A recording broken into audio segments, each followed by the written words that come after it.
Okay, you can even record the audio. वैसे तो मैंने ये ऑन कर दिया है recorder, so may be this would record hopefully. I'm turn it on. Okay, so today we are going to discuss Salam. What is Salam? Salam, you can say, is sort of an agreement। जो ये actually दो तीन categories हैं हमारे पास जहाँ पर हमें permission है कि हम स्पॉट सेल की जगह डेफर्ड सेल कर सकते हैं, ठीक है। सो उनमें से एक कंडीशन हमारी होती है सलम के अंदर, जहाँ पर हम डेफर्ड सेल कर सकते हैं। दूसरा जो कॉन्सेप्ट जहाँ पर हम डेफर्ड सेल कर सकते हैं वो आ जाता है इस्तिस्ना के अंदर, ठीक है। इन दो जगह पे अलाउड, इन दो के अंदर डिफरेंस क्या है वो भी आते हैं। पहले मैं आपको सलम पहले एक्सप्लेन कर देता हूँ। यहाँ पर सेलर जो होता है वो ये प्रॉमिस करता है कि वो आपको कोई गुड प्रोवाइड करेगा, लेकिन आज से कुछ वर्क के बाद करेगा, ठीक है। It could be a month, it could be 15 days, it could be 3 months, ठीक है। और आज आप उसे सारी की सारी पेमेंट कर देंगे, ठीक है। All the payment will be made today in cash, ठीक है। इसमें ये नहीं हो सकता कि पेमेंट डिले हो या इंस्टॉलमेंट्स में हो। अब इसके पीछे की जो बेसिक रूलिंग है वो कहाँ से डिराइव होती है? ये प्रैक्टिस एक्चुअली मक्का के अंदर, सॉरी मदीना के अंदर पॉपुलर थी। लोग सलम कर लिया करते थे, बिकॉज आज भी अगर एग्रीकल्चर में देखें, अगर एक क्रॉप है उसको आने में तकरीबन 1 ईयर लग जाता है, ठीक है, 6 महीने, 1 ईयर। अब जब तक क्रॉप नहीं आती तो फार्मर की हैवी इन्वेस्टमेंट हो जाती है। अगर कोई फार्मर बहुत ज़्यादा रिच नहीं है, उसने कहीं से लैंड एक्वायर कर लिया है, लेकिन he is not that rich, तो उसकी हैवी इन्वेस्टमेंट हो गई है। अब जब बिल्कुल क्रॉप रेडी होने वाली होती है तब तक उसकी मैक्स आउट हो जाता है, ठीक है। फार्मर उसने अपनी मैक्सिमम इन्वेस्टमेंट कर दी होती है। अब उसके पास कैश थोड़ा बच जाता है, आइदर उसको अपने घर का खर्चा चलाना है या फिर उसे फार्म के ऊपर कोई, जैसे कि आज के दौर में हमें पेस्टिसाइड स्प्रे करनी है या एंड पे क्रॉप को कोई भी चीज़ फर्टिलाइजर स्प्रे करना है, ठीक है। अब उस वक्त उसके पास कैश नहीं है, तो उस वक्त के लिए ये सलम की परमिशन दी गई थी हॉली प्रॉफिट की तरफ से, स्पेशली कि आप सलम कर सकते हैं, जिसके अंदर आप उसकी जो भी क्रॉप उसने उगाई हुई है वो उस क्रॉप को सस्ते में बेच सकता है इस वक्त, ठीक है। ये नॉर्मल प्रैक्टिस होती है, तब भी होती थी, ठीक है, लेकिन उसके अंदर कुछ चीज़ें थी जो पहले नहीं थी। फॉर एग्जाम्पल तब जो प्रैक्टिस थी वो ये थी कि वो जो फार्मर होता था वो सलम के ऊपर अपनी क्रॉप बेच देता था। ये 3-3 साल तक का सलम कर लेते। यहाँ ये शॉर्ट टर्म के लिए हम यूज़ करते हैं, आमतौर पर इतने लंबे टर्म के लिए यूज़ नहीं करते, लेकिन ये 3-3 साल के लिए ना, कि 3 साल बाद होगी डिलीवरी, और डिलीवरी की क्वांटिटी तय नहीं होती थी, डिलीवरी का प्लेस तय नहीं होता था, ये पता नहीं था किस क्वालिटी की चीज़ डिलीवर की जाएगी। तो इसको स्टैंडर्डाइज कर दिया गया कि इस कॉन्ट्रैक्ट के अंदर अब जो होता है, जो इस्लामिक पर्सपेक्टिव है उसके अंदर एक क्वांटिटी तय होगी, ठीक है, कि ये इतनी क्वांटिटी की वीट, लेट्स सपोज वो वीट उगाता था, तो इतनी क्वांटिटी में वीट आपको हम आज से 3 महीने बाद डिलीवर करेंगे, ठीक है, और इस जगह पर आपको दी जाएगी। तो प्लेस ऑफ डिलीवरी तक तय हो जाता है। और इसमें एक और चीज़ कि कैश आज ही आपको दे दिया जाएगा सारा, क्योंकि अगर कैश अभी ना दिया जाए तो वो जो पर्पस था कि फार्मर को आज पैसे मिल जाएं अपनी इन्वेस्टमेंट्स अपने खर्चे करने के लिए, तो वो पूरा नहीं होता, ठीक है। इस वजह से cash at the spot rate हो जाता है और गुड्स जो हैं वो बाद में दी जाती हैं। अगेन ये देख लें इसके अंदर फिर ये रूल वायलेट नहीं हो रहा कि दोनों में से कोई एक चीज़ ही डिले हो सकती है, दोनों चीज़ें डिले नहीं हो सकती, कमोडिटी भी डिले हो जाए और कैश भी। अब इसके अंदर बेनिफिट क्या होता है? जो बायर होता है उसको, बायर को बेनिफिट ये होता है कि हमेशा जब भी कोई चीज़ आप पहले परचेज कर लेते हैं या गिवन टाइम से पहले उसकी डीलिंग कर लेते हैं तो वो मार्केट से कम रेट के ऊपर आपको मिलती है।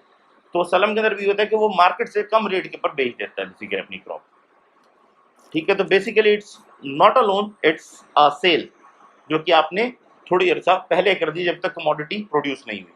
तो यूजुअली ऐसी एग्रीकल्चरल प्रोडक्ट्स के लिए यूज़ होता है कि जहाँ एग्रीकल्चर के लिए आपको चाहिए, ठीक है। तो सलम, the seller undertakes to supply specific goods to the buyer at a future date in exchange for advance price fully paid at the spot, ठीक है। Okay, again it's specially used for the purpose of agriculture, ठीक है। जो old practice भी थी, आज भी जो मेजर इसका फोकस है वो एग्रीकल्चर के ऊपर होता है। देन अगेन स्मॉल फार्मर्स की नीड मीट करने के लिए है। Okay, anything else? हाँ, इंपोर्ट एक्सपोर्ट के लिए भी यूज़ किया जा सकता है, ठीक है, कि अगर आपने इंपोर्ट एक्सपोर्ट करनी है तो उसके अंदर भी आप सलम कर सकते हैं as compare to other means. Okay, conditions. Buyer pays the full price to the seller at the time of effecting the sale. ये मैं ऑलरेडी आपको बता चुका हूँ कि ये प्राइस इंस्टेंट होगी, at the time of sale सारी प्राइस पे कर दी जाएगी। Then only goods can be sold जिनको आप एक्सप्रेसली क्वांटिफाई कर सकते हैं। ठीक है, सलम के अंदर ऐसी कोई चीज़ आप नहीं बेच सकते जिसको आप specifically in numbers, in kilos यानी कि वेट के हिसाब से, नंबर्स के हिसाब से या किसी पर्टिकुलर मैयर के हिसाब से मैयर नहीं कर सकते, वो कमोडिटी सेल नहीं हो सकती। ठीक है, यस, नहीं कर सकते जिनको इन क्वांटिटीज के ऊपर मैयर, वो सेल नहीं कर सकते। ठीक है, ओके। सो सलम के अंदर आप वीट को सेल कर सकते हैं बिकॉज उसको आप क्वांटिफाई कर सकते हैं, तोल सकते हैं। आप एप्पल सेल कर सकते हैं, आपके नंबर काउंट कर सकते हैं। ठीक है, कोई ऐसी चीज़ जो इन कैटेगरीज में ना आए, जिसको आप तोल ना सकें, या जो मार्केट में या तो तोल के ना बेची जाती हो या बाय नंबर्स के इतने ये आइटम बेच रहा हूँ मैं आपको, उस तरह ना बेची जाती हो। ओके, सो जो चीज़ें नहीं हो सकती इसके अंदर, वेल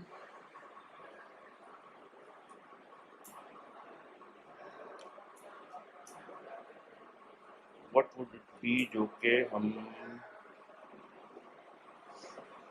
बहुत सारी चीज़ें हैं जो हमें नहीं पता चल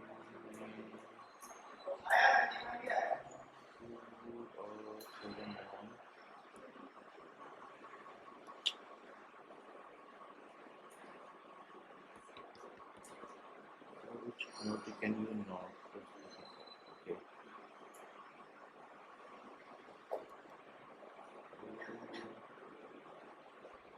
I don't, there might be something.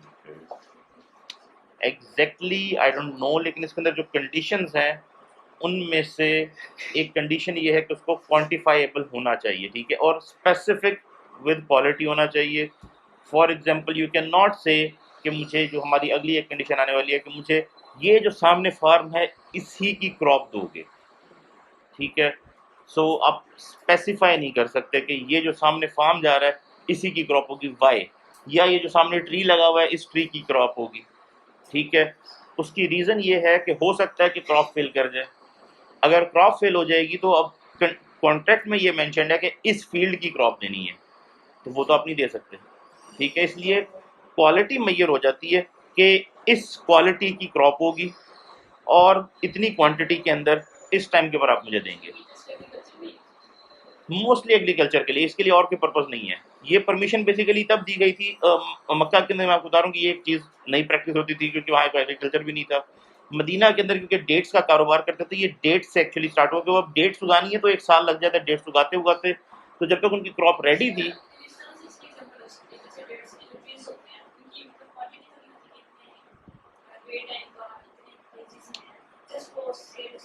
नहीं, जो पॉइंट, ये जो क्वांटिटी वाला है उसको मैं एक्सप्लेन कर दूं कि कोई ऐसी कमोडिटी है जो मार्केट में इस तरह सेल होती है कि उसको आप वेट ना करते हो। फॉर एग्जांपल रेत का ट्रक है, ठीक है ना, ये कंस्ट्रक्शन के अंदर रेत का ट्रक लेना पड़ता है। अब आप उसको ना वेट करके खरीदते हैं ना किसी और मैयर से, यार एक डंपर ले आओ, एक ट्रॉली ले आओ, ठीक है ना। अब इस चीज़ के ऊपर सलम नहीं हो सकता।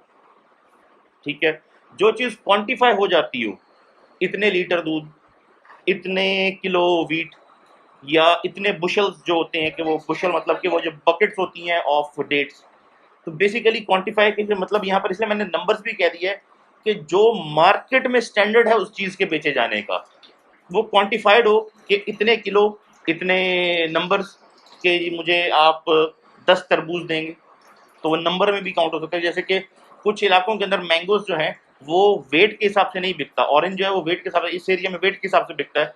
फैसलाबाद की साइड के ऊपर ही पाकिस्तान में ही ये नंबर्स के हिसाब से बिकता है, दर्जन, एक दर्जन किलो मैं आपको इतने में दूंगा।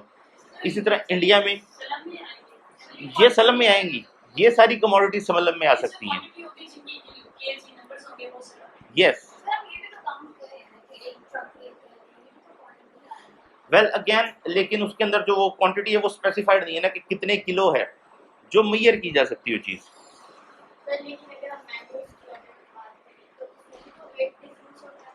लेकिन ये ट्रेड, अगेन मैं आपको भी बता रहा हूँ, इसके अंदर दो चीज़ें हैं। ये जो मार्केट में किस बेसिस के ऊपर ट्रेड हो रही हैं, मार्केट में मैंगो दो ही जो मेथड से ट्रेड होती है, या तो वेट के हिसाब से, या फिर जो ये इंडिया के अंदर होता है वो दर्जन के हिसाब से। ये दो स्टैंडर्ड्स हैं, तो दोनों स्टैंडर्ड्स के ऊपर अगर वो चीज़ या किसी एक स्टैंडर्ड इनमें से भी जिसके ऊपर काउंट हो सकती हो, मार्केट में बिक सकती हो, वो चीज़ आप सलम के अंदर ट्रेड कर सकते हैं, वो नहीं कर सकते। ओके, तो बेसिक ये है कि वो क्वांटिफाइबल हो। आप क्योंकि एग्रीमेंट करो, उसमें लिखना है आपने कि इतने बुशल्स मुझे आपने लेट सपोज डेट्स के देने हैं।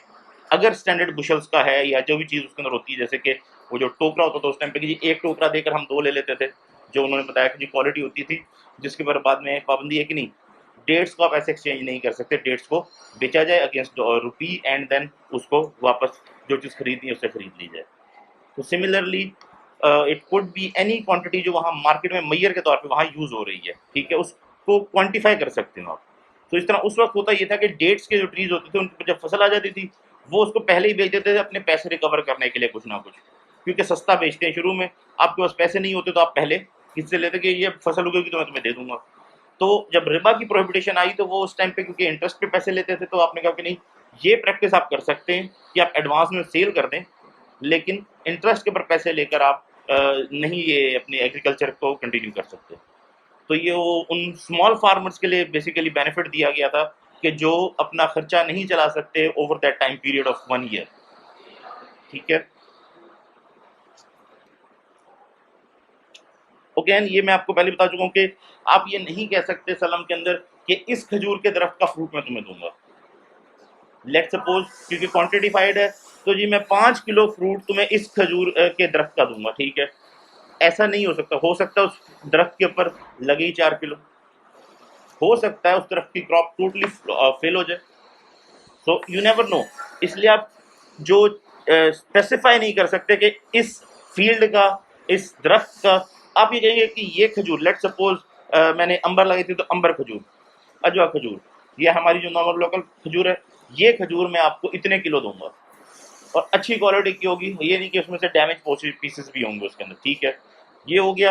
अब जिस डेट को उसने देनी है, अगर उस डेट को उसके अपने फील्ड में नहीं होगी वो चीज़, उसके अपने दरख्त में नहीं है, तो वो जाएगा मार्केट, मार्केट से खरीद के दे देगा, वो मार्केट से खरीद के दे देगा। वाई? बिकॉज इसके अंदर आगे ये एक और रूल भी आएगा कि इसके अंदर आप पेमेंट नहीं कर सकते, आपको कमोडिटी ही देनी होगी, क्योंकि अगर पेमेंट करेंगे तो फिर ये डेरिवेटिव बन जाएगा। डेरिवेटिव उसके लिए पहले समझा दूं आपको। डेरिवेटिव एक ऐसा आइटम होता है, एक ऐसा एसेट है, फाइनेंशियल एसेट, जो अपनी वैल्यू किसी और चीज़ की वैल्यू से डिराइव कर रहा होता है, ठीक है। उसके अंदर खुद कोई वैल्यू नहीं होती, वो अपनी वैल्यू किसी और चीज़ से डिराइव, इसीलिए दी वर्ड डेरिवेटिव कि ये डिराइव कर रहा है अपनी वैल्यू। फॉर एग्जाम्पल ये होता यूँ है कि एक कॉन्ट्रैक्ट होता है कि जिसके अंदर आप कहते हैं कि यार मैं तुमसे 3 महीने बाद इतने किलो गंदम खरीदूंगा, ठीक है। आज जो रेट उसके ऊपर तय होता है उसके ऊपर आपके साथ डिसीजन एग्रीमेंट हो जाता है। अब होता ये 3 महीने बाद, अब आपने सोचा था कि 3 महीने बाद रेट बढ़ जाएगा, तो आपने इस हिसाब से एग्रीमेंट कर लिया, दूसरे ने सोचा था नहीं कम होगा, उसने उस हिसाब से एग्रीमेंट कर लिया आपसे। अब 3 महीने बाद जो भी रेट है उसके ऊपर आपका कॉन्ट्रैक्ट एग्जीक्यूट हो जाएगा कि ये कॉन्ट्रैक्ट था, 3 महीने बाद इतने किलो गंदम इसने देनी थी, मार्केट प्राइस देखी जाती है। फिर आपने कहा था जी मैं 100 रुपए किलो के हिसाब से गंदम लूंगा, मार्केट प्राइस थी 110 रुपए किलो, आपका एग्रीमेंट हुआ था 10-10 किलो का, ठीक है। तो आपने जब 100 के हिसाब से एग्रीमेंट किया था, आपने उसको पेमेंट कर दी 100 के हिसाब से, जो पेमेंट करनी थी वो 100 के हिसाब से करनी थी 1000 की, और अब मार्केट के अंदर उसकी जो वैल्यू है वो 1100 है। तो अब आपने उसको पेमेंट नहीं करनी, जो कमोडिटी उसकी ना, उसने आपको कमोडिटी डिलीवर करनी है, वो आपको 100 रुपए दे देगा और कहेगा जी आपने 1000 रुपये मुझे देना था, ये 100 रुपये और ले, मार्केट से जाकर आप 1100 रुपये की गंदम खरीद लो। This is called a derivative, ठीक है। तो ना कमोडिटी एक्सचेंज होती है कभी भी इसके अंदर, ना ही कमोडिटी किसी के पास होती है, ना बायर के पास ना सेलर के पास, ना एक्सचेंज होती है कभी। सिर्फ जो डिफरेंस आता है उस दौरान मार्केट प्राइस के अंदर, वो दे दिया जाता है दूसरी पार्टी को। अगर यही होता कि 100 रुपए के ऊपर हमारा एग्रीमेंट हुआ और बाद में 90 रुपए मार्केट में प्राइस हो गई, तो वो कहेगा जी कि देखें आपने मुझे दिन से 10,000, लेकिन अब 90 रुपए की सबसे मिल रही है, तो आप गंदम जाके मार्केट से खरीद लें, मेरे जो 100 रुपए हैं वो मुझे दे दें। सो ये इस तरह से एग्जीक्यूट होते हैं। ये ट्रांजेक्शन इस्लामिकली अलाउड नहीं है, इसलिए कोई डेरिवेटिव इस्लाम में अलाउड नहीं है। तो अगर वो ये करे कि जी जिस टाइम पे उसने कमोडिटी डिलीवर करनी उसकी जगह पैसे दे दे, तो ये अलाउड नहीं है। ये इसको डेरिवेटिव बना देगा। तो at the time of delivery वो सिर्फ कमोडिटी दे सकता है। The seller at the time of delivery must deliver commodities and not money to the buyer who would have to establish a special cell for dealing in commodities। ठीक है, तो वो commodity ही deliver करेगा। जैसे कि यहाँ पर स्पेशल सेल की बात इसलिए की है कि जब बैंक है वो तो कमोडिटीज में डील नहीं करता, लेकिन वो इस्लामिक बैंक है तो उसने किसी ना किसी प्रोडक्ट की बेस के ऊपर ही डीलिंग करनी है, इसलिए उसको शरिया के तौर के ऊपर एडवाइस किया गया कि वो स्पेशल सेल अपना कमोडिटीज को रखने की जगह भी कोई बनाए, तो डील करने वाला कोई सेल भी हो जिसे पता हो कि ये कमोडिटी लेकर इसको कैसे संभाल के रखना है, बड़ी बड़ी वेस्ट ना हो जाए बैंक के पास। ठीक है, आगे उसके लिए बैंक क्या सोल्यूशंस करता है वो भी आ जाएंगे, क्योंकि अब बैंक है वो कमोडिटी का क्या करेगा फिर।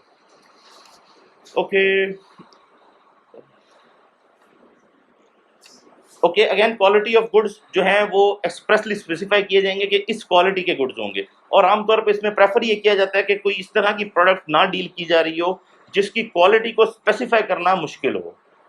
ठीक है, तो जिसकी क्वालिटी आप बता सके कि इस क्वालिटी की, अगेन ये भी इसकी कंडीशन है कि क्वालिटी स्पेसिफाइड हो, लिखी हुई हो। ठीक है, क्योंकि इन प्री इस्लामिक टाइम्स ये चीज़ें स्पेसिफाई नहीं करते थे, ना वो डेट ऑफ डिलीवरी, ना टाइम ऑफ डिलीवरी, ना क्वालिटी के किस क्वालिटी का होगा, ना ही क्वांटिटी, बस सलम कर लेते थे और क्वांटिटी तक तय नहीं करते थे। तो ये कहा गया कि नहीं, पहले क्वांटिटी भी साथ कॉन्ट्रैक्ट के अंदर तय की जाएगी।